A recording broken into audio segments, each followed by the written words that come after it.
So last night I picked this up from Costco. This is the SanDisk Extreme NVMe 1 TB SSD. These retail for about $140 to $150. Costco currently has this on sale for $99, and it's still that price for one more week, I believe. So if you want to pick it up, now's a good time. In my case, I'm using this for video editing on my Mac. This Mac M1 has about 256 storage, the lowest one. So when I'm doing video editing, I'm going to use this to stage the video files, and I'm just going to edit directly off of this drive. This looks really similar in size to the Samsung portable SSD T5. The SanDisk is just a little bit longer, but it's not as wide. I'm not going to do a direct comparison. In terms of read and write speed, the SanDisk is 1,000 megabytes per second, whereas this one's 500 something. The equivalent of this one would be the T7 if you want to do a direct Apple to Apple comparison. I got this a few weeks ago for my PS5.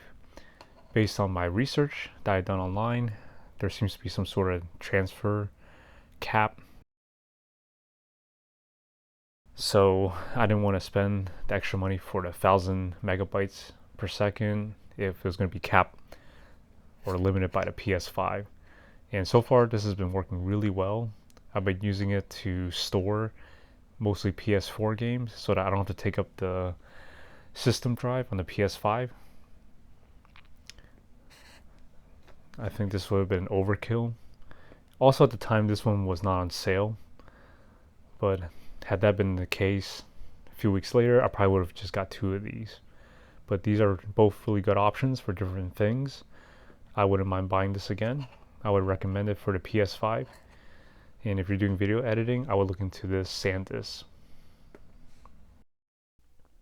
I'm no expert on this video editing stuff, but for those who are just starting out, I was using Adobe Premiere before, and I just got sick of their licensing, their yearly subscription fees, and all that stuff. So I'm currently using DaVinci Resolve. For those starting out, I would highly recommend it. It's free.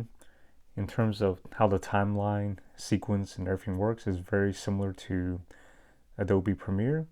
And if you're just doing this more for fun like I am, casually, non-professional, I think it's really hard to beat. Likewise, when I used to do music recordings, music videos, I used Adobe Sound Booth to record, but now I use Audacity, again, just to get away from all those licensing and fees. It works just as well. I don't use it as much anymore. I haven't had time to make as many music videos recently, but this is the program I would look into, and I would give it a shot.